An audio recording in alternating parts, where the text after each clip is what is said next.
రోజులు మారుతుందా? ఇది అస్సలే మారదు. ఈ మనస్సు ఎలాంటిదంటే సీతాకోక చిలుక లాంటిది. సీతాకోక చిలుక ముందు అది ఒక భయంకరమైన గొంగలి పురుగు. మన మనస్సు కూడా ఒక గొంగలి పురుగు లాంటిది.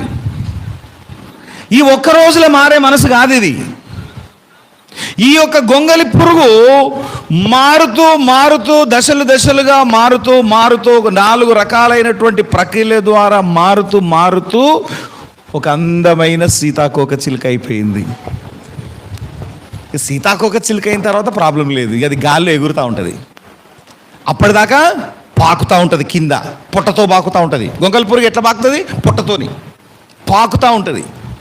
ఇదే గొంగలి పురుగు సీతాకోక చిలుక అయిపోయిన తర్వాత అది విహరిస్తూ ఉంటుంది గాల్లో. దానికి ఇక హద్దులు లేవు, దాన్ని బంధించి పెట్టిన శక్తి ఏది లేదు. అది విహరిస్తూ ఉంటుంది స్వేచ్ఛగా.